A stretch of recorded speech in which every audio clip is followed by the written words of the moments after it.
Soundbite, we're here, baby. Let's do it, buddy. All right, I have here my really good friend and probably the best oyster shucker in my life, Mr. Ron Katz. Thank you. Ron, thanks for being here. A left-handed mother shuck. You're actually, let's see, I probably ate a few hundred oysters in my lifetime before I learned how to properly shuck an oyster at the famous Kynard's Christmas party right there in downtown. Infamous. Infamous. You can go either way depending on the year. And depending on how long you stay. That's true. It's a late night, I will say the shucking gets a little sloppier as the night goes on. Gets a little sloppier and depending on what we're drinking and what we're eating and who shows up, you know. But so let's see. Shout out to Peanut for the local oysters every year. Oh my gosh, he hooks it up. Oh yeah. And what is that sauce that you guys I make a Nam Jim. It's a Thai seafood sauce that I had stolen from another oyster party. And the woman who had brought it didn't speak a lick of English. So I'm like, what is that? She said, Nam Jim. That was about the extent of it. I love it. I love it. All right, I got to find this. Well, either that or she was telling you, I'm not telling you. Family recipe.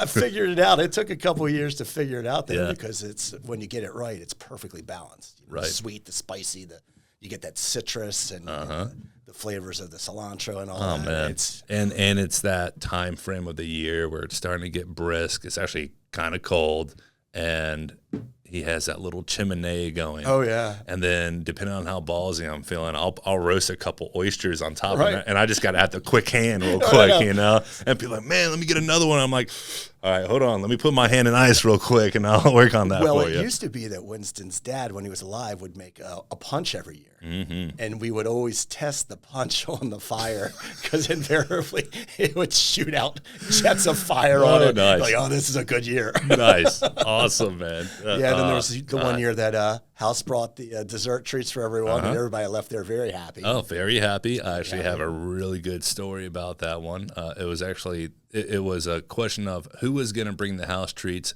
Is it going to be Mike or House? And I was hanging out with both of them previously that day or earlier in the day.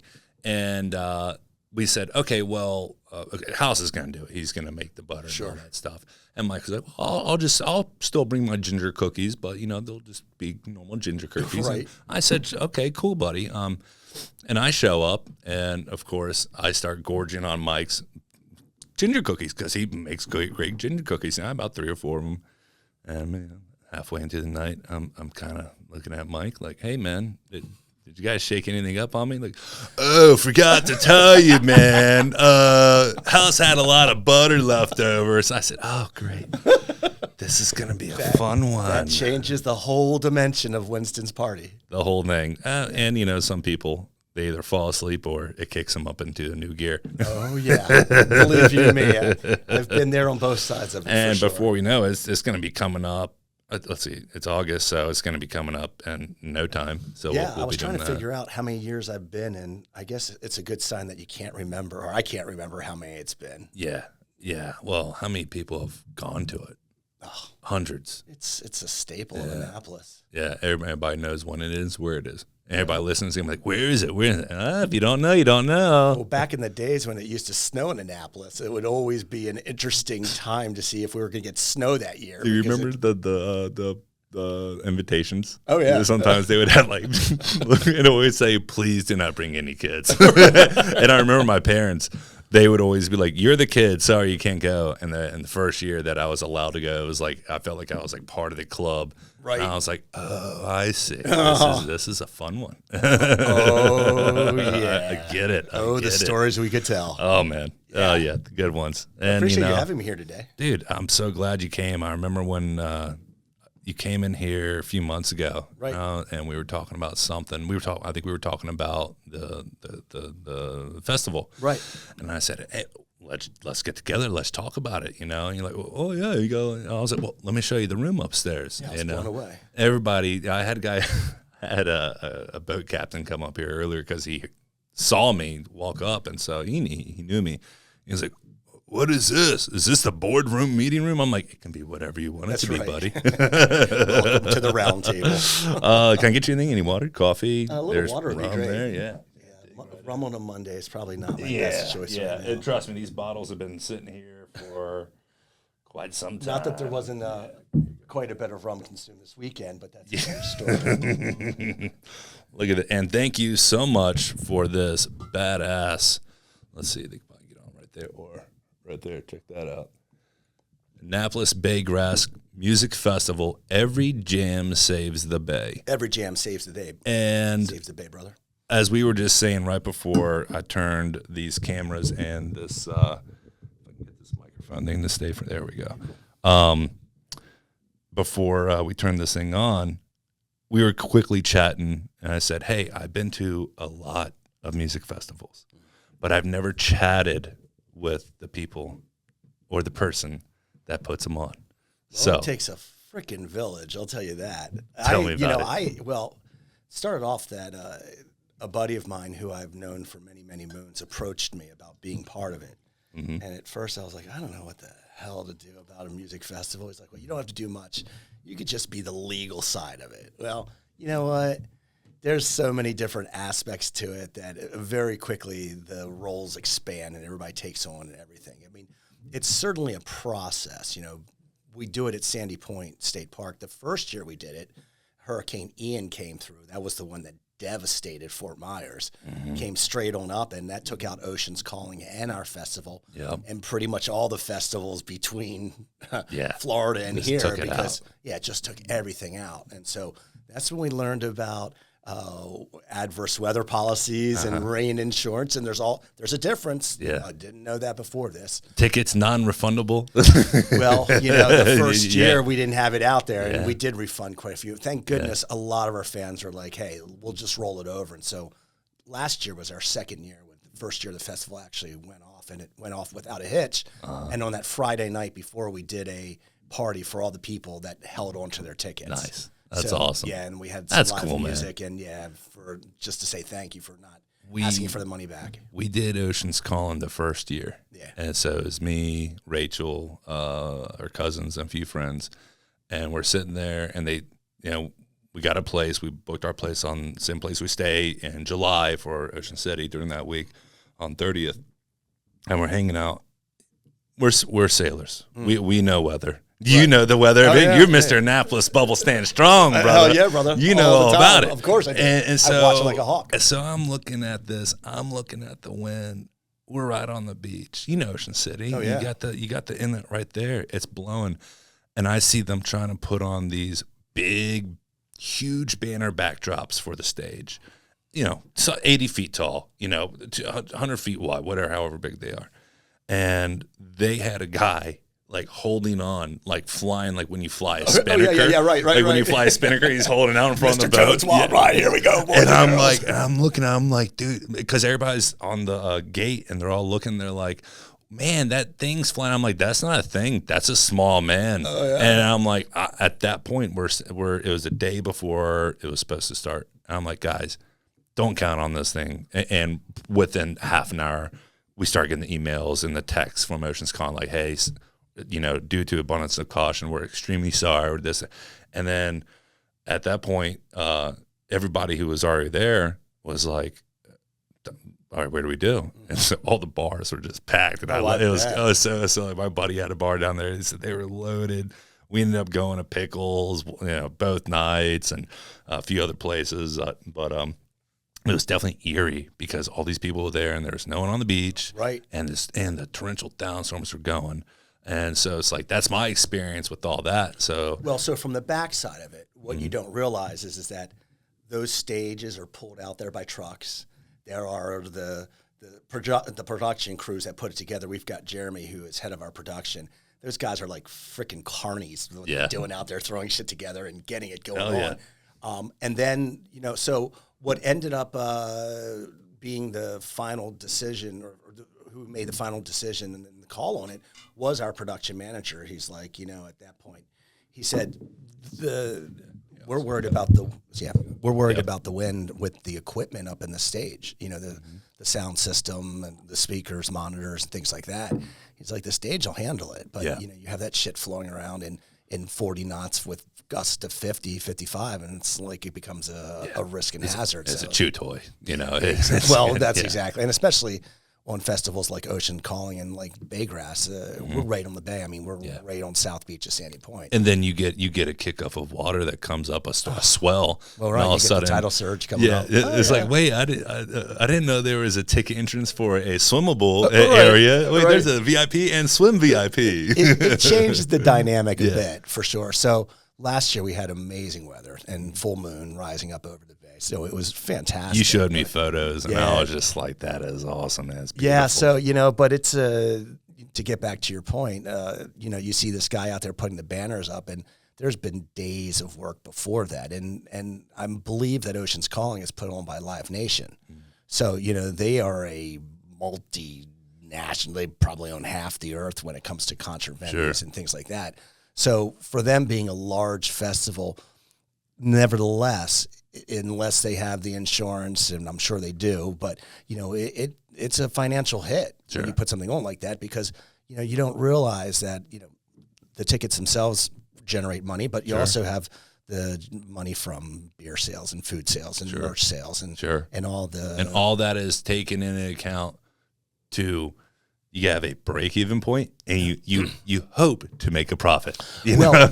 And not only our model's a little bit different than a lot of the festivals, actually most festivals, in that we're doing this to also raise money for nonprofits. Yep. So hence why every jam saves the bay. Every jam saves the bay, and I've known you for many years, probably more than half of my life, and I've always known you as to be a really honest, cool guy. Oh, thanks, man. And so when I kind of heard about what it was about and what it was going to, I was like, man, that's just really cool that you guys are doing that. And we're local to the Chesapeake Bay, and there's so many organizations that we understand that money going into local estuaries, fishermen, projects and events that help promote a better bay, cleaner bay, a better watershed. And because it's all livelihoods, like you were talking about Peanut, that's what he does. Right, exactly. It's hey, if boaters stopped doing boat stuff, I wouldn't have a job. Well, right. We all live downstream. It's exactly. We all live downstream. And it's when you put on an event like this that really does promote the idea of a healthier bay and just a healthy bay in general. It's really cool. Yeah, well, we're portion of the proceeds are going to the Alliance for the Chesapeake, and we're also doing it with the Oyster Recovery Program, and there's one other one that I'm spacing, but I'll remember in a couple minutes. And all of these organizations are hands-on organizations. All three of them are hands-on organizations doing really good things for the bay. Mm-hmm. But not only that, I went to the Reggae Rise Up, and I was blown away by how much shit was just left laying around. And that's right on right on the point. Yeah, it's right on the point. Mm-hmm. And so it's right down the street from my house. Oh, really? Yeah. That used to be my old stomping grounds there, too. Yeah. And so, but the amount of plastic that was getting blown into the water because nobody was doing anything about it. And the fact of the matter is that you can do things about it. And so our festival is 100% sustainable, recyclable, cups. We are having aluminum cans or aluminum cups that are reusable. We have bamboo silverware and compostable plates. No kidding. No plastic bottles. Yeah, I mean, we'll have... awesome, so, man. yeah, the green drinks, they have a water filtration system, so you can bring your own bottle in and refill it throughout the day. And that's good. Trying to take plastic out of the out of the flow of refuge is so critical, man. I mean, just you've seen it. You go off on any beach around here, and you'll find some sort of plastic floating around. We were at this place right next to Cape St. Clair. It's a nice little hangout it's a really nice place, little marina right there, and kids are all playing around on the beach, and it was a cooking out for my friend's birthday, and we noticed a couple syringes that had been washed up. We just got a couple swells, a couple weekends ago, and like you said, everything runs downhill. Baltimore's right up there, and unfortunately, we get a lot of action of that. Yeah. But I noticed those, and you just notice all the plastic forks, all the plastic broken up cups, and our fish eat that. Of course. Turtles eat it. Everything goes into everything. And I was actually I was reading the spin sheet August spin sheet article, and they had Matt Rutherford, and they were talking about his, stuff he goes through the trash circles, and him and his partner Nicole, I believe that's her name. They are all about it. Plastic research. How much harm is it really doing to the waters?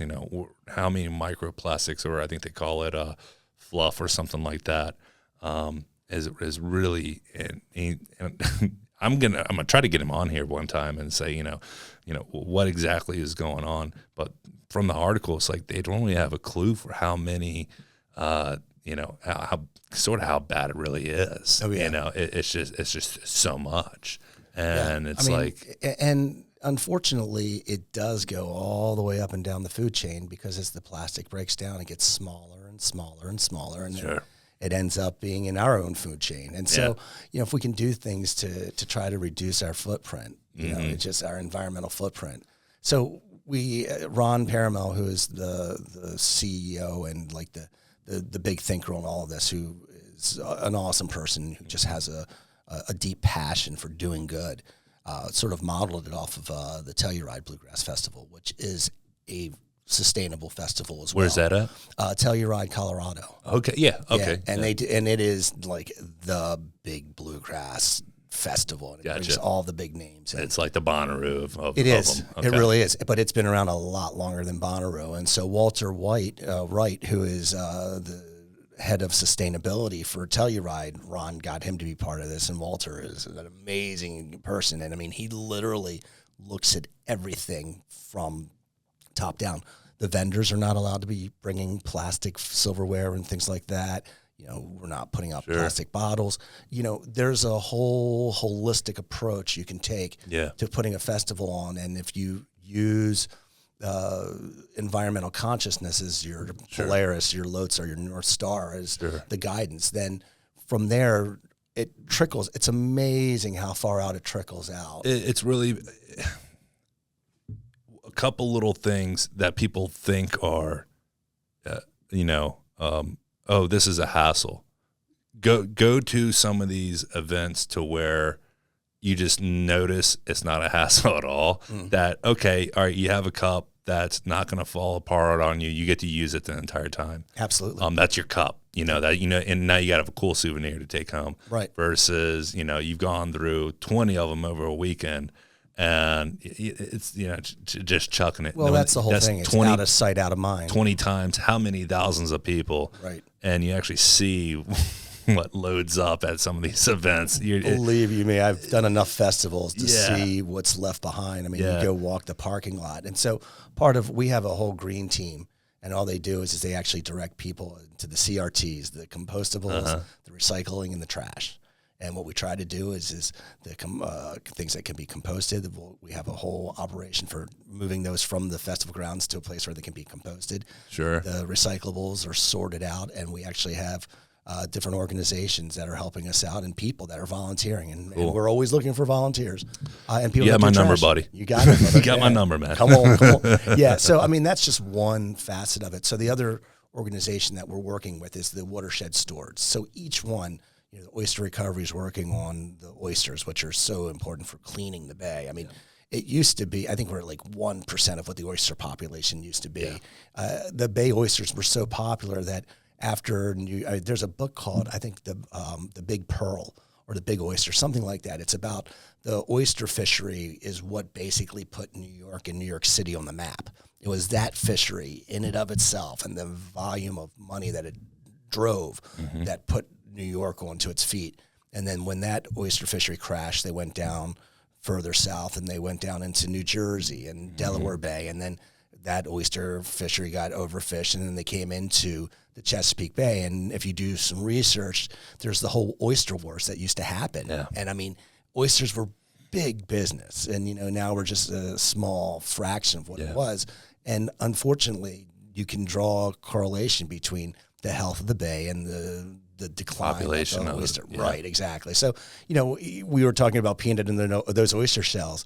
Every year when I'm done at Winston's or whenever I'm done shucking oysters, all those shells go back to peanut, and they use those for seeding the bars. So they put the spat on them and they get them going. Absolutely. Again. Yeah, I know exactly what you have, that little thing. You say, hey, Oysters going here, you know. That's right. Yep. You're right. We always had the can, and invariably the drunk people throw the cans in there and have to go fish through it and get them out. Doesn't matter though. You know, it's for a higher calling. That's it. That's got to keep on popping those bivalves. That's it, man. But yeah, so between the Oyster Recovery Project and then we have the Watershed Stewards, who are basically working on what's going into the bay. Yeah. You know, the watershed of, and this is basically in Anne Arundel County. You know, it used to be that when I was growing up, there weren't bulkheads along the shoreline. It was basically a living shoreline wherever you went. It was very rare you'd see bulkheads. But nowadays, everybody, I mean, you want to protect your property and you put up bulkheads. You don't want your house falling in the water. That's right. Exactly. But it changes the dynamic. And so they're looking at ways to preserve the trees that are growing along the watershed and to make watersheds that are more environmentally friendly for the local wildlife. And so they're fantastic. And then the Alliance for the Chesapeake is an amazing organization that spans the 3 states that basically are the Chesapeake, Pennsylvania, Maryland, and Virginia. And they have all sorts of very, very cool grassroots programs to try to help farmers in farming in more environmentally friendly processes and looking at how land use is being done and being actively involved. And, you know, go drive down Forest Drive and you can see what unplanned population growth looks like. And, you know, sadly and amazingly, we live in a beautiful area where a lot of people want to be here. But unfortunately, it all rolls downhill. That's and it. The Bay is the downhill. That's it, man. So, yeah, we do a music festival, and not only are we, you know, trying to raise awareness, but we're bringing some badass music to the area. Who do you got coming? Oh, my God, man. So O'Teal and Friends is the headliner. I saw that. O'Teal Burbridge is actually a local boy from Virginia. He is the bass player for Dead and Company. He and his brother were in Colonel Bruce Hampton's in the Aquarium Rescue Unit.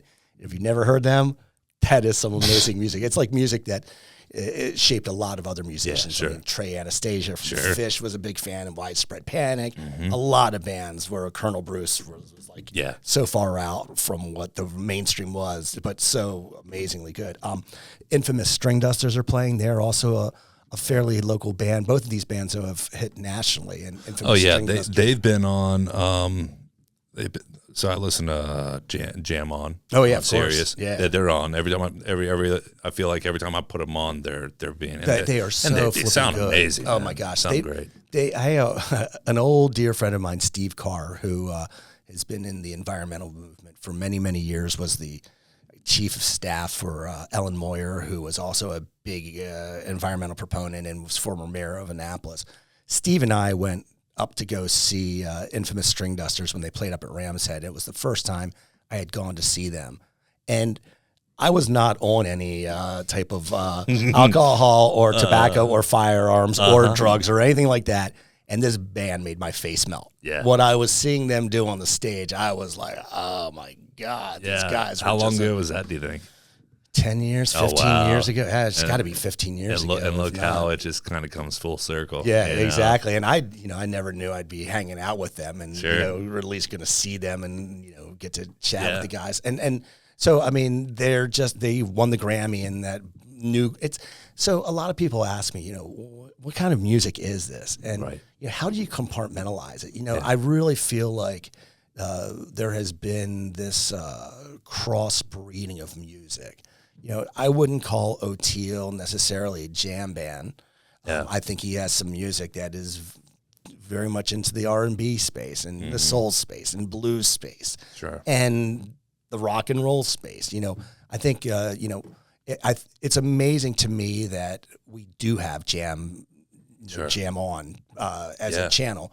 And if you start listening to it, you'll see them go into that bluegrass, newgrass space, and then you'll hear them go into the Grateful Dead, and then they'll go into Fish, and they'll go into Widespread Panic, and My Morning Jacket. I didn't even know My Morning Jacket until Jam On. There are these other bands that come at it from different ways.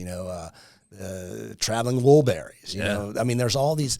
So the reach of the music, Elevators, you know, you get a couple of those guys, you know, and I've had the privilege of introducing some music to some of my friends who are, you know, they're mainstreamers. You know, what's on this radio? I listen to rap. I'm gonna listen to this. I listen to country. I'm gonna listen to this station. I try to reel them in a little bit. I'm like, hey, you're hearing about 50 songs, right? Like that's it, just on a repeat. Try some of these stations. A lot of people they have idea of jam band, you know, 90s tie-dye, going to a Fish concert. Right. Like, no, that's what it was at that point, and there are Fish heads. You know, they just had Montegrin, and my buddy said it was a great time, you know. So I heard. And, you know, I did Peach Festival last year. Oh, fantastic. And you had Goose. You had My Morning Jacket. You had Les Claypool. You had you were with the heavy hitters. Oh man, that's good stuff. Oh gosh, freaking dogs in a pound. Yeah, or dogs in a pile. Dogs in a pile. Oh man. My gosh, they're fantastic. Dude, it was. You had check out Neighbor if you get a chance. Yeah, they had Talk TAUK. Yeah, they were fantastic. Kanisha Moore is her name. I want to say, dude, I was in there. I think that was Saturday night, and it's Peach Fest is at like it's like a water park. Mm-hmm. And so you have the entire water park. And so we're sitting there in the wave pool, like up to our ankles, me and these two guys I just met. Yeah. And really cool dudes. Kenny and Andrew. Andrew actually passed away a few months after. I'm sorry, man. And he's a real cool guy. I'm glad I met him. Yeah, I feel like God put me there. Cheers to a brother. Cheers, man. Yeah, and cheers to a few other friends we'll get into. But I'm hanging out with them. And it's just there's something that happens to your soul when you listen to this music, because it's not something you could put your finger on. It's not something you can really identify. You know, you can call it jam, fusion, jazz, funk, fusion, bluegrass, reggae, whatever it is. It sounds good. It makes you feel good, and everybody around you feels good. And, you know, I was able to do it. They did it. They didn't do it this year. They did like a one-day thing up in New Jersey on the boardwalk, you know. So I'm not really sure what was going on with that. But, you know, so I didn't really go to a festival this year. I'll do Ocean's Calling with Rachel, because there's a lot of bands. You're going to be coming to Baygrass and checking that. I was just going. I'm like, I'm going to get my fix with Baygrass, because I just looked at the lineup. I'm like, this is right up my alley. Of course it is, man. And it's like, you know, and so Rachel's, you know, she listens to my music. This is awesome. Yeah. I mean, I'm just going to go over the lineup here. Otilo and Friends, featuring Melvin Seals. Melvin Seals, who is an amazing. Like, come on, man. Yeah, I mean, he plays the Hammond B3 and it'd make you cry. Yep. Looks so like, good. Yes, both the Kamogzi, Steve and Johnny. Yep. Tom Guarna, Lamar Williams Jr., Jason Crosby. You got the infamous String Dusters, Leftover Salmon. They're on Jam On all the time. So good. Sam Bush. He's the father of bluegrass. I mean, he is. Yeah. And Sam is amazing, because it's not your. Yeah. So Tracy, my fiance, does not like the twangy old school, you know, Bill Monroe. No, Sam Bush plays this piece of hay hanging out the mouth. You know, that's what people think of when they think of bluegrass. Completely different sound. You hear Sam Bush, and you're like, no, this is no. Like, I heard him for the first time. I'm like, is this bluegrass? Because I was listening to Bluegrass Junction or something like that. I'm like, I'm not sure I would call this bluegrass per se. It's hard to say. Yeah.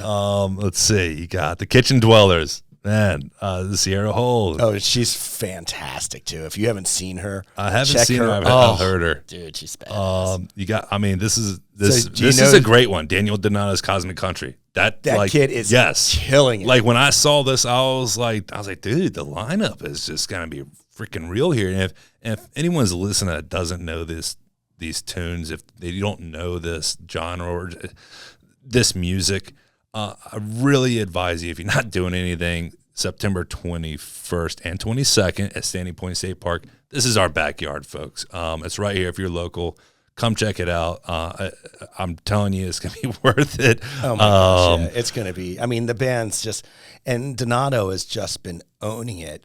Chris Jacobs is a local boy from Baltimore. Mm-hmm. The infamous String Dusters were part of his most recent album.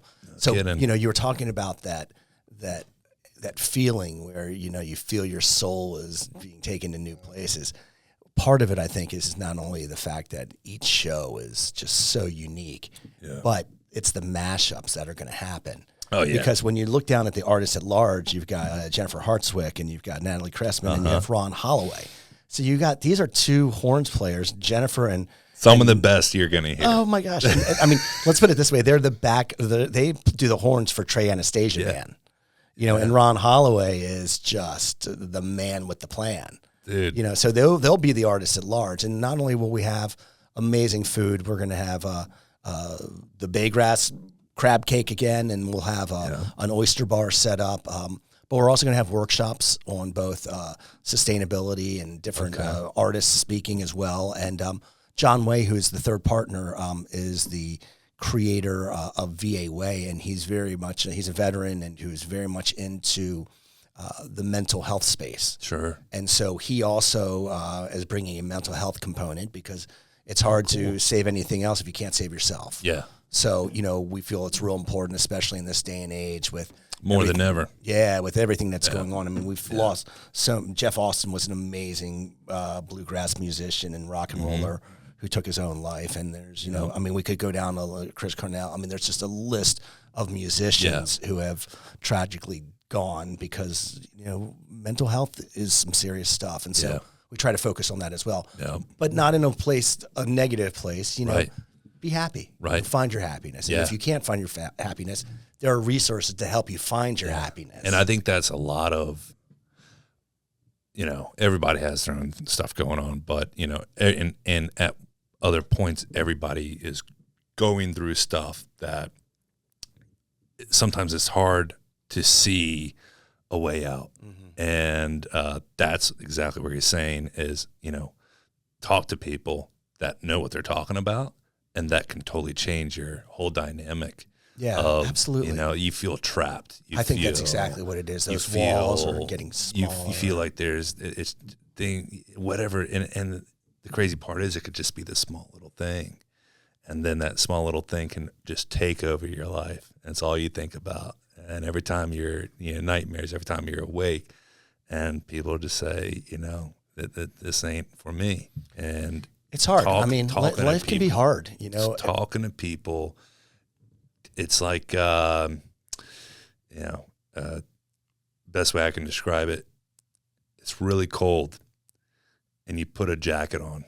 Well, at least that jacket takes the edge off. It sure does. That's talking to somebody. Well, and taking the stigma away from it. Yeah. Part of it is I think people still feel stigmatized that they are not happy and that they are down and they feel like it's their problem, not anyone else's problem. Yeah. Little do they realize how many people do care about them. Sure. And that's the tough part is you see the hole that are left when people that good people are gone. Yeah, and in our case and point, some of our friends, it's the best people. I know. I know. It's just like, what the F, man? I know. What the fuck? Yeah, but you know what? I know that they all look down. They're like, damn, that's a good lineup. I mean, just to finish this up, Trouble No More. So come on. Trouble No More, actually, one of the lead guitarists, his name is Taz Newer. I think he's like 20 or 21 from New York. Yeah. He's played with, what is the name of that band that's so huge? I'm spacing their name right now. In any case, he's very big on the New York rock and roll scene. Not Dead and Company, but the other band. Joe Russo's Almost Dead. Oh, yeah, gotcha. So he's played with Joe Russo's Almost Dead. Oh, wow. And a lot of other bands up there with Tom Hamilton. And there was a bunch of, and so they started this Trouble No More, and man, you close your eyes and you feel like you're listening to Almonds from 71. Dude. They are that good. So that Little Smokies. Like that. Good, yep. The Dirty Grass Players, I've heard of them. So those guys are actually, shout out to Dirty Grass Players. They're doing a show August 31st over in Columbia. Okay, so that's this coming weekend. Yeah, gotcha. It's like $15 if you haven't seen these guys. Man. They've been touring internationally. They went over. Wow. Where's this at again? Over in Columbia. Just go on their website and check them out. Those guys are killing it. Yeah. I saw them, and that was like Yeah. I got perched on that one. I was like, so yeah, they're one of the few bands that we invited back again, not because we didn't love the bands from last year, but we want to continue bringing new music to the area and continuing to expand it all out. Sure. Well, you got Big Richard. Yeah. Great. They're up and coming. They're going to be killing it. And Brown Eyed Women too. And Geraldine, baby. Yeah, Geraldine's our house band. They wrote the locals know. Yeah. And it's really cool because Sarah, who's part of Geraldine, and John Bolden, they are just amazingly talented musicians, but even more so, just beautiful people who are also into the whole realization of the importance of doing good things, for the mind and for the Bay.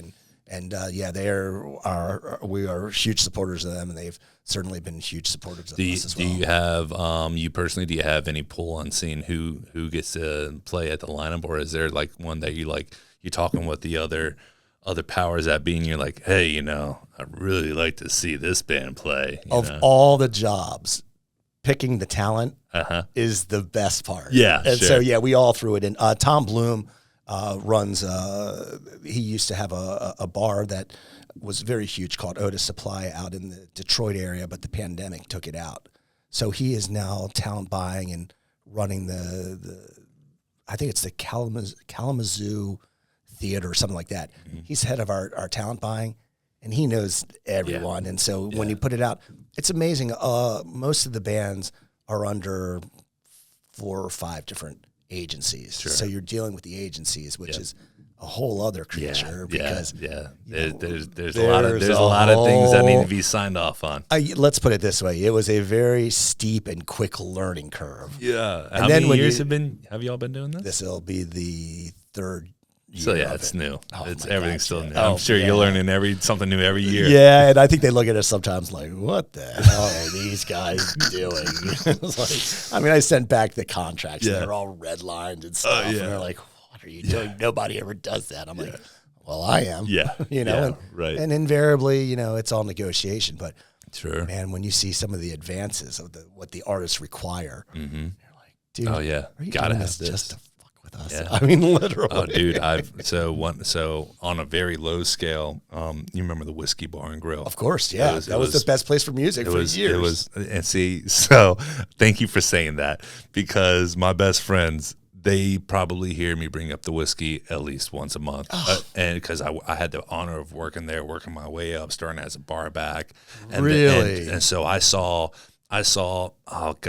Bobby Parker. I saw Ballyhoo when they were coming up. I saw the Cheaters when they were rocking. I saw Bumpin' Uglies when Brandon had just started getting going. Bands like 8060 Effort, you name it, just Jaw Works. Oh yeah, right. Like, it was the spot. It was like Dean Rosenthal, of man. Course. He was, he was playing at Beth's gig, and Grilled Lincolns, Pressing Strings. This is 09, 2010. Well, a lot of times when some of the serious bands would come out, and it was like just a sellout, like they would sell out within an hour essentially. And Mike Hearn, the owner, he'd be chatting with them, and he'd just be sitting in there with, I think it was Adam, the music guy, and we were just, I'd kind of, it was right before, things were kicking off, and he'd just be looking like, I need you to go to the store and get X, Y, and Z.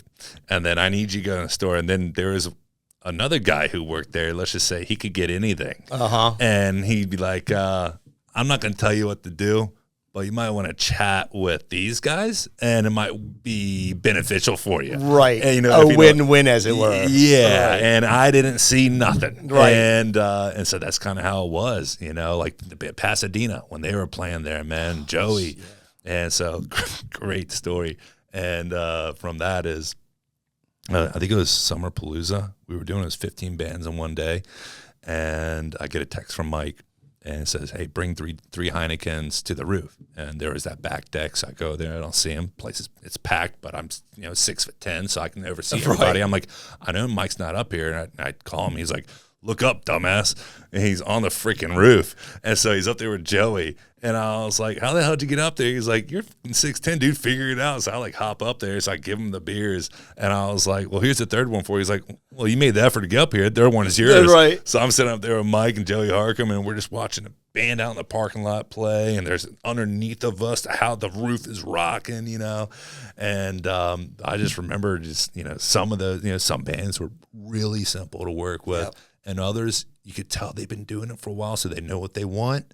And sometimes it was their agent talking or their band manager, and it was like, they'll just be like, hey, this is it, have it. And then sometimes you would get the spur of the moment requests, and fortunately, we have Sid Jans. I don't know if you know Sid. She was part of the Broadneck crew and knows a lot of the Cape people. And her husband, Chris Petro, is very big into production management for, I'm not sure exactly what he's done, but I think he's working with Ballyhoo. Oh, wow. While they're touring. But Sid is the artist liaison, and she is like a guru at this stuff. That's awesome. It's like watching her is like watching magic happen. Yeah. And not only that, she's also one of the Oriole bird handlers. So, okay, cool. So she's up at, she always gives us the rundown what's going on up at the yard. Nice. So that's cool. Yeah, it's nice to have friends. That was cool to see the birds stop by Bessing, wasn't it? The other day. Yeah. That was a real bittersweet moment. Yeah, we lost a dear friend of ours. Sadly, and you're not feeling well, go get yourself checked out. Yeah. Because she just wasn't feeling well for a while, and come to find out a massive infection took her out of the game. And sadly, it left a very, very, very big hole in Annapolis. Yeah. A hole bigger than I think most people are really going to concept, Yeah. I left here to go make the service. I caught the tail end of it. And as I'm leaving, I knew what time it started. I'm leaving it, and I have Steve in the back moving barrels of chain, and the pallet broke. And so, 800-pound barrel of chain just fell. And I was like, all right, I can't let my 65-year-old father lift that up by himself. So I go back there, I help him. He goes, all right, I got 3 more to do. I'm like, shit.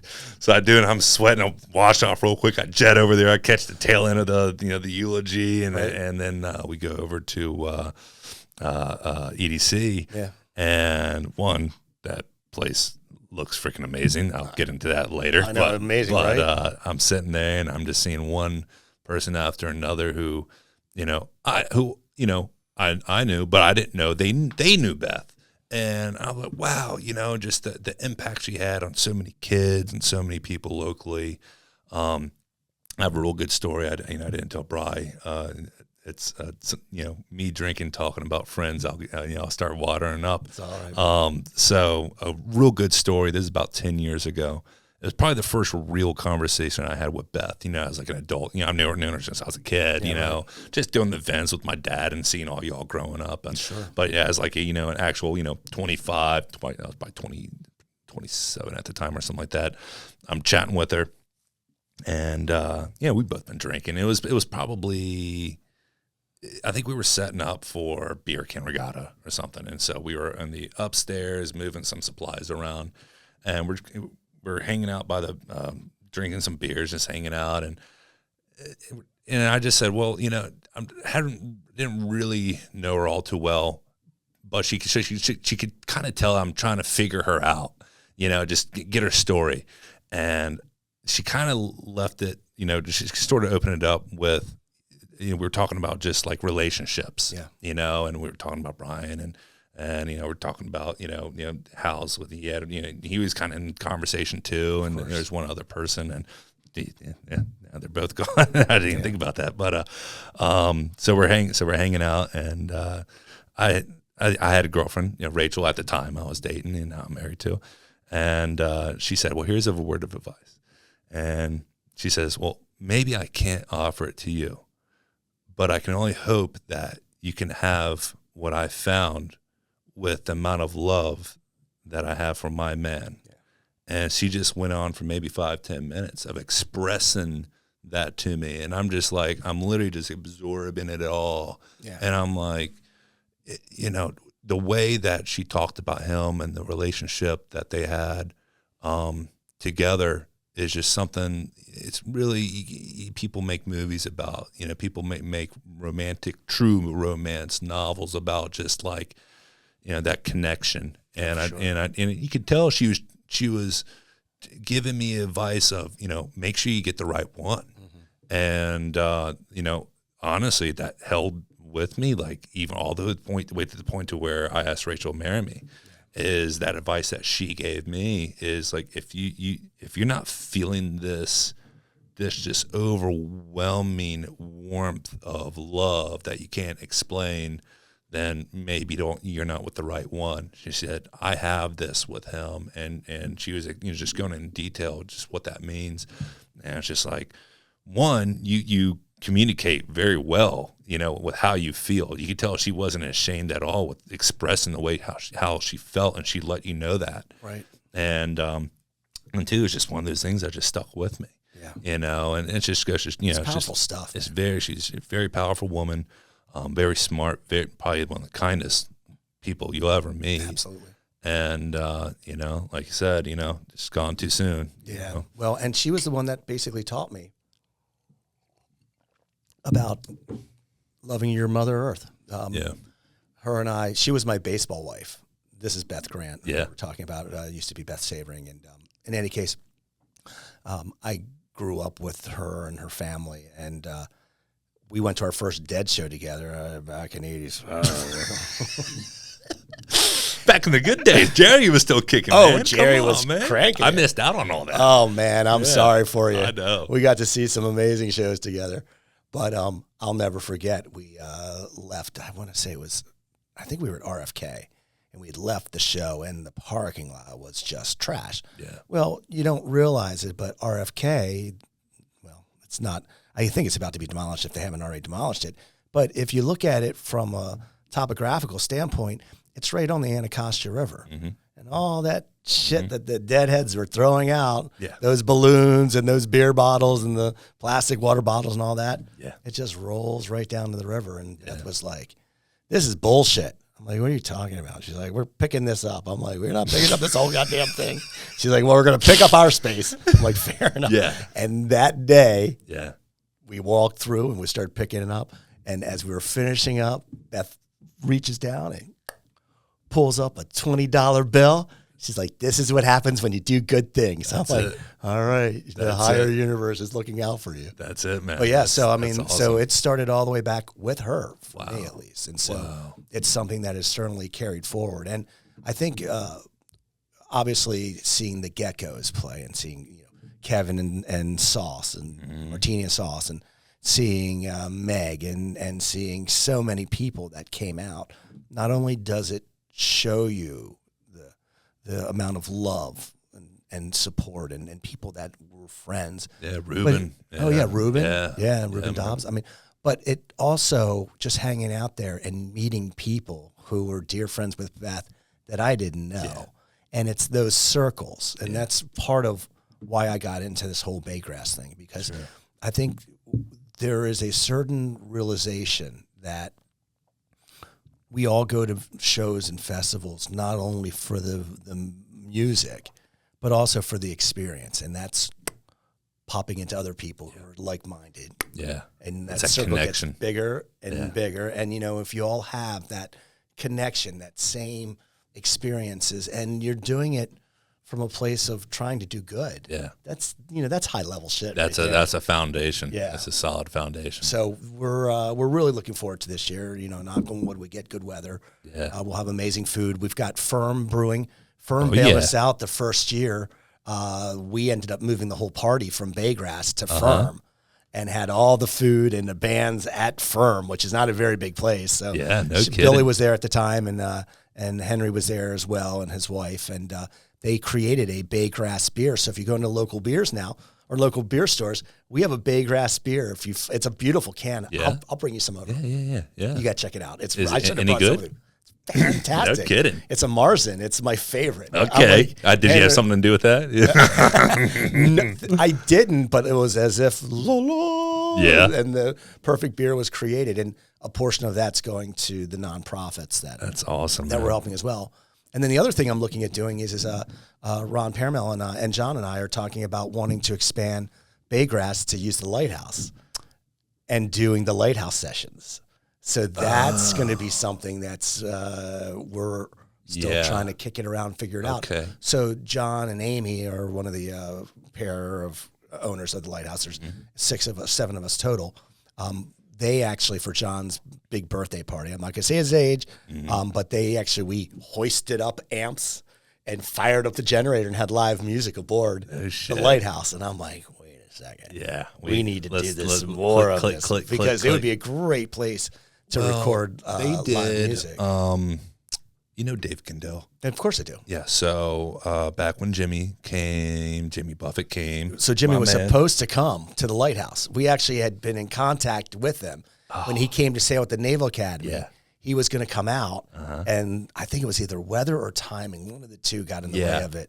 Well, when he went to Thomas Point, they kind of did that. He hung out there for a little bit and played some tunes. Yeah. And if y'all did it at the Baltimore Lighthouse, I mean, for those who don't know, you and Joe and Gwen, Mark and Jane, and John and Amy, we all own the lighthouse. Yep. And we just had our 18th year. Wow. Yeah, we just August 23rd. Yeah, we got the keys to it the day my son was being born. Nice. Yeah. Oh, so 18 years. Should have named him Lighty. I know. couldn't call him B more. Yeah, right. That would be freaking so cool. Yeah. I'm sure you would, you know someone who could, record that and all that stuff. Yeah, I mean, it's a work in progress. Yeah. Okay. Yeah, I mean, trying to figure all that stuff out. Gotcha. Well, if you need anybody to take some boats out there, I got my little got my little pontoon. You're in. Yeah, dude, Come on. Yeah, I'll pour beers or something. Yeah, right. I'll sweep the floors. Yeah, it's just a question of getting the right talent. Sure. Because it's not for everyone. Yeah. The lighthouse is 2 miles offshore. Everything comes out by boat. Yeah. Everything gets hoisted by block and tackle, and then everything gets lowered back down by block and tackle, and you climb up a ladder. That's it. Step from a boat to a ladder. So you got to be pretty much physically fit enough to do it. Well, possibly, or just stupid enough not to give a shit. Yeah, that's it. Yeah, well, I could help them out with that. You've been aboard, haven't you? Have you been on the light yet? I've been there one time. I thought so. This is back when Christian was around, and I think we were putting windows up. Was it new windows? Right. That's right. You came out with us on the workboat that day, and so it was like I came for like a second trip, and so house was like, "Hey man, I'll say it. Hey man, I could use some extra muscle around," because we were chatting about it that day, and I was like, dude, I'm down, man. And so I just met him up right around the hook, and then I think it was the workboat. It was Joe's workboat. Yeah, it was the zombie. And, because it wasn't cricket. It wasn't. No, it wasn't cricket. It was zombie. Yeah, and so I was on that, and I just remember going up it, and I was like, "Hey, does that porta potty really work up there?" Don't be pissing when there's a boat underneath. Yeah. Check first. So I was only up there for like maybe half an hour, and then kind of went and shot back. So I didn't really check it out. You have to come out and spend some time on it. Bring the bride out. I think I won a raffle years ago at COG. Oh yeah. For like a weekend on the thing. Well, come on. And I think Steve won it, and then he was like, "Well, I'll take Ingrid," and then somehow I ended up in like on because it was when I was staying at his house, or we lived. He was my dad. I lived with him. Right. And then he handed me a thing, and it was a bunch of stuff, and on the thing it was a lighthouse thing. I was like, I don't know if he meant to give me that, but I'm just not going to tell him. Right. And I was Possessions like, 9/10. That's it. Because, he'll forget about it. And he's gone all the time. He's in Texas, He's back and so forth. I was like, I'll use it. And then I've been stealing him on Wednesday nights to sail with me. I know. Yeah. Problem child, baby. Heck yeah, buddy. Yeah. Fastest boat in the fleet. That's a slow boat in the fleet. Shout out to Brian Jones. Dude. Built it in the backyard at Cape St. Clair. BC Boatworks. That is BC Boatworks. You know what that stands for, don't you? Blue collar boatworks. Oh my God. Heck yeah. So my buddy Mike Biggs, he brews beer, cool. as a hobby. Nice. And his thing is BBC, Biggs Brewing Company. And I wanted to get him a custom handle that was in the shape of something else besides a beer, if you know what I'm saying. And so he's one of the big guys for the Annapolis Homebrew Club. They do the Naval Academy, and I think it's in June. They do it, and there's firms there. A bunch of brewers are there. Oh wow! They each have like 3 beers that they make or something. And so he's part of it, and he's been in it for years. And I was like, yeah, I'm just gonna surprise him with this keg tap, or with this tap. And I was just like, there's kids around, Yeah, right. Maybe not, And so You have to make it sculpted out of some type of fancy wood or something. Yeah, but he brewed 2 beers for my wedding in 2019. Oh, no way. And man, kid knows what he's doing. Really? Yeah, he's just one of those guys that when he puts his mind to something, So, if you ever need like a little event or something, and you need like a little batch brewed up or something, holler, cool, holler at me. I'll get you in touch with him. Well, maybe we need to do a bake and stay on the lighthouse. We could make that happen. You guys are always so slammed, though. You got to carve out a little time. Well, let's see. Sundays were closed. That's usually when we're on the water. All right. We can make that happen. Now we're starting to get in the nice season anyway. Oh, my God, dude, this weather is so nice right now. It's been so brutally hot. And then I think it was the other day, I opened up the back door, and Rachel's like, because she loves summer. She hates the cold. And she's like pouting. I'm like, all right. Even though it sucks so much for you, you have to admit this is the nicest weather. The mosquitoes are starting to piss off a little bit. Right. You can wear shorts, long sleeve shirt, or jeans and a t-shirt, whatever your fancy. It's perfect. Oh yeah. The humidity is kind of going away, and it's like Maine weather. Yeah. And I was like, your pumpkin spice latte is about to come up. She's like, you got a point, Right. Well, we're paying for it this week. I think it's supposed to be close to 100 on Wednesday. Yeah. You guys gonna go out? Of course we are. Well, the beer's cold. I'll be squirting you guys with a squirt gun. We'll take the super squirt. Remember when Christian used to do that? When you'd be emceeing, and his job was to shoot at people at the line if they didn't get away. That's right. So those are listening. COG, Chesapeake Outdoor Group, for years put on this event called the 12-ounce regatta. Correct. And you take a 5-gallon bucket, pretty much you get it from Lowe's or Home Depot, and you get a 6-pack of beer. And for kids, you get a 6-pack of root beer. Correct. And a assortment of household supplies: super glue, thread, paper plate,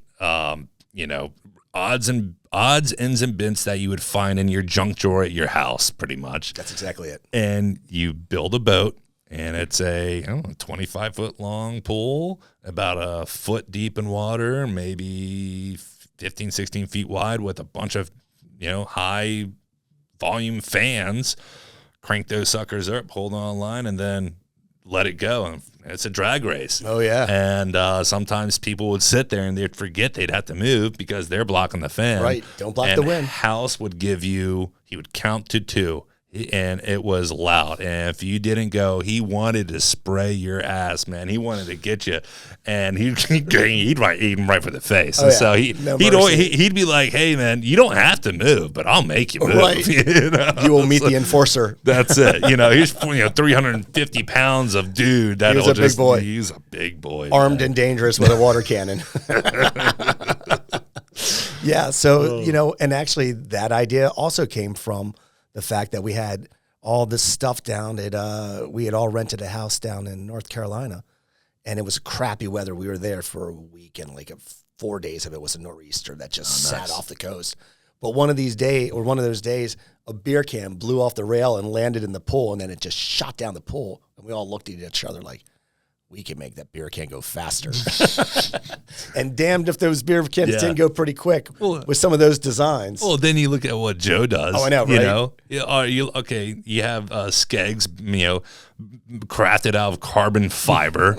It's just like, and somehow my boat still beats him. Sorry, Joe. I know, right? That one time I beat everyone, and everybody was like checking my boat for design. I was like, I had one really good year. One of these years we'll bring it back. Yeah, I think we've all had, house went, and then other stuff happened, and then guess what? 2020 happened. I know. Well, that sort of was a game changer. That kind of pulls the chain on a few things. It sure did. But I mean, freaking look at EDC now.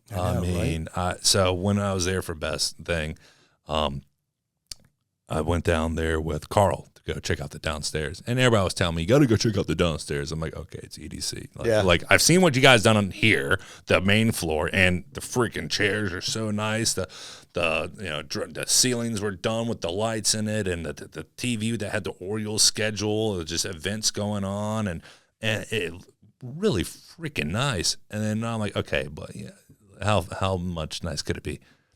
It's a speakeasy is how I would describe it. It is. It looks like a nautical lounge right up my alley. Yeah. And then the upstairs, you have your game room of your big chairs to watch the huge TV, billiards, shuffleboard, and another little lounge up there. I'm sitting up there. I'm looking at Carl. I was like, we got to renew our dues. And I was like, wait a second. I don't think I've been a member in like 10 years. It's like It's got a wait list now. Well, so I hollered at Winston. I said, Winston, you are a active member, and that is held to good, honorable role here. He said, yes. I was like, will you be my sponsor? So, throw your hat back into the ring. Yeah. So that's $125 per year ever. Dude, I mean, come on. Yeah, so if you guys are listening, sorry, they're out of room. Yeah, right. There's a wait list. Yeah. I have the in. If I see y'all before me, I'm going to go Karen on everyone. Well, and so part of it was exactly that, was they stayed open during the pandemic. Yeah. And what ended up happening was because it's a club. Well, and they moved all the music outside. And so they would do live music outside in the parking lot. Yeah. And, there was social distancing, and everybody had to keep their space. And then there was a food truck that would show up, and, everybody would mask up to order their food. Sure. And so as that happened, people were like, this is a really cool space. I mean, you remember back in the days, we basically kept that club alive for quite a few years. Oktoberfest, the beer races, I think there's still a photo of Steve probably from like 2012, 2013 of doing the keg toss. Oh, yeah. And he launched that freaking, Steve's a big guy, he launched that thing. He made the cover. He was on the Capitol. And, but it was events like that kind of kept it going. Yeah, well, absolutely. Besides that, you walked in there, it was like you're at a rundown, like veterans lounge, or the local American Legion or something. It just wasn't. No, it was not until probably right before the pandemic that people stopped smoking in there. Yeah. I was probably one of them. 15 years old. Too. Give me another Budweiser. Come on. Yeah. You're old enough, right? Yeah. Did you ever meet Budweiser Dave? The guy used to run Yes. Yeah. Oh, you see him ever so often in there. Oh, yeah. Oh, there's been times that every time I just put my beer down on the thing, it came back full. And I was just like, hey, this is what's up, Yeah, I mean, even for Beth's, I think I don't even know how many beers or what have you. And it was just like, I'd walk up there, they know exactly what you want. Yeah. And I was talking to, I forget her name, but she was one of the bartenders that day. And she said, well, they do guest bartenders. I'm like, listen, one of my favorite jobs I ever did was bartending. Yeah. Like, if I become a member there again, I would love to just go in there, set it up, and, any tip money I made, just throw that stuff into throw it into the COG. Oh, yeah. Throw it into local stuff, throw it into just, I love doing it. I think it's one of the only bars that still has a pool table in Annapolis. I can't think of another one that does anymore. Not like the old days. Dude, I can't think of one. Whiskey had one, and now it's a Taco Bell. Fucking man. You know how much that pissed me off. Don't even start. Like, come on. At least give me like a Jack in the Box or something, It's like when they made Mexican Cafe into a CVS. What are you doing? Dude, a lot of people don't understand the Mexican Cafe was the jam. Right next to was the Ebb Tide? Yeah. Those margaritas would put you on your ass if you weren't careful. You go to the ET, get kicked out, go to the Mexican Cafe. Dude, one margarita and an order of nachos. Yep. That's all you needed. If you had two margaritas, guy my size, you better have a ride home. Oh, yeah. Because you're not making it out of the parking lot. I don't know what they put in. There must have been. Well, they weren't small. No, they were not small. They were not that much bigger than that, smaller than that glass, I'd say. They had some power in them. They had some power in them, and then they moved over to West Annapolis. Well, RAR is now. Or however. Yeah. How do you pronounce this? Is it RAR? I think RAR so, yeah. And that place has been killing it, too. I haven't been in there yet. Every time I go by there, it's like, line to get inside of it. Wow. Yeah, I don't really venture out that way too often. Not like when I used to work downtown, that was always my way home. So like 2012, 2011, I'd sneak out there all the time. And now, now I got the kid. I'm, at 6:30, I'm heading home. You know what I'm saying? I get it. You know how it goes. You do. School starts tomorrow. Oh my God, it started for a lot of people today, and everybody's like, "Oh, my kids!" I can't believe it's already here. I'm looking at the back of this little flyer here. Yeah, and it looks like there's stuff for everything. Oh, for anyone. Oh yeah, I mean we've got a full on. It's pretty cool. We had cornhole set up and different games. I'm trying to remember the name of. There's an organization. I'm going to get the Akers brothers. Luke, Derek, I'm giving you a shout out here. Some of the best cornhole guys you're going to meet. Right on the bay, too. We have beach yoga. There's going to be. You going to be leading that? Absolutely not. I'm putting the fun in dysfunctional. Yeah. I'll be at the Baytoberfest Beer Garden. That's for damn sure. Yeah, that's where the oyster shucking's going to. There's going to be oysters. Now, are you going to be doing some guest oyster shucking? I mean, I could call you up, man. MC you real quick. I talked to the oyster shucker. Yeah. I just got my new oyster shucking knife too. I haven't even broken it in yet. Oh, but no, unfortunately, day of festival, you're I'm gonna the be fixer. running crazy. I'm all day long. Yeah. Just you're gonna be running looking at crazy, shit, making sure everything's good to go, and yeah, that's part of the whole thing. Is it's the. What did Rumsfeld call them? The black swans. Shit you don't even see coming that gets you. Like last year, we didn't realize it, but the alcohol inspector came through, and one of our tables had given out the wrong bands for the over 21. And so, the bands have to be the same, and they gave out the next day's bands because we switched them up. And I had to go around and just track down everybody that had the wrong band and snip them off and put the right band on.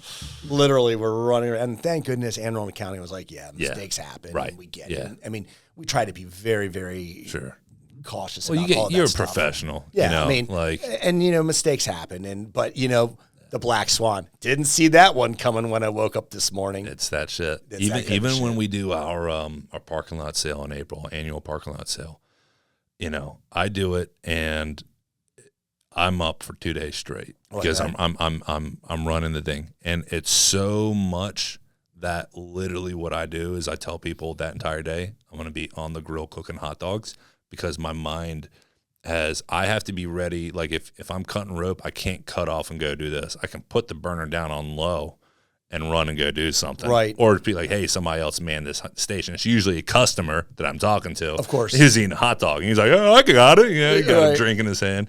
And I'm running around crazy. That's for a 1 day sale for a boating goods store. You're putting on a whole freaking music festival. Yeah, I mean, and there's a lot of moving parts to it. We have a whole kid zone set up. We have you have the VIP section, which is amazing. I mean, they're going to have crab cakes and oysters and really fantastic food, and it's a whole compound in and of itself. So we got to make sure everything's good to go there. And then there's the artist hospitality, making sure they have everything. And then you've got the general admission, and you have the beer section, you've got the food section because we'll have food trucks as well. Yeah. And then you have the kids zone, and you have the workshops. Yeah. So there's a lot of moving pieces. For the people coming out of town, are you recommending they stay anywhere, or is just say? Well, all I can say is book as quickly as possible because I was not late, but I was delayed coming here because we were dealing with the fact that we just found out some people of the rooms that we had blocked off at Best Western sold out. So we're trying to scramble to find even more rooms around. Well, let's see. If I recall, there's the old Nike base back there. That's If you grab yourself a tent, you can probably just hang out like we did when we were kids. And sold out. I think we're damn close to selling out the KOA. Whoa. Yeah. I mean, there's a lot of people that are coming from all over because of this lineup. Oh, well, I mean, this is probably the most stellar lineup of any festival going on the East Coast, at least. Sure. At least during that time frame. I can't think of anything. Now, I mean, and it's a different... And the weather is perfect that time of year, No whammies. And so the following weekend's Ocean's Calling. Yep. And their genre is a bit different than what we have, They are bringing Dave Matthews. We're bringing the infamous String Dusters. Sure. Different types of, I mean, similar but different. Sure. But there's enough room for all of us. I think they got Boys to Men. Yeah, right. yeah. I don't think you're going to see them at Baygrass this year. No. Probably not so much. I know a couple, West Street rappers that could fill in if you needed to do something like that. Did you see that guy that was doing the mouth beatbox? Yes. He was amazing. Yeah. One, I didn't know what he was doing until I was like, oh, wait, they're not playing anything. I was like, they're not playing anything. They're not playing anything. That guy's making that music with his mouth. He's doing the full-on drums. Yeah. And I was like, that's pretty trippy. Yeah. I was like, dude, how are you doing And he was getting into it, too. Know. His was body jamming. was going. I was like, dude, he's going to freaking work out. At Baygrass. All right, up next, this guy from EDC we just met. Hey, they do that kind of stuff. Yeah. Well, let's see. So let's go down this. September 21st, 22nd, Sandy Point State Park, Annapolis, Maryland. Go to baygrassfestival.com. Anything that people expect this year versus years past, anything new that they can't miss out on? Well, the thing is for years and years and years, there was the Blues Festival at Sandy Point. Yep. And they decided to call it a day and not do it. And we came to fill that void. Supporting local music and national music in this area is, to me, of paramount importance, because if we get that following, we can do even more. Sure. There's so much to offer around here. It's an untapped, wide venue. It's an amazing space. I mean, the park itself is just beautiful. We got into the park. You're going to have the best view. Well, we last year we were on probation to put on the festival last year because they were so concerned about the impact that the prior festivals have had on the park. So we're very, very conscious of trying to keep the scene clean and minimizing our impact. Awesome. And everybody that came to the festival, not only did they leave with smiles on their face because of amazing music. Sure. And I mean, I'm not saying that because I'm one of the promoters. You were showing me videos, man. I was like, it was oh my just gosh. with the moon rising over the bay and John Kay and Melvin Seals just ripping it. Yeah. It was a magical thing. Yeah.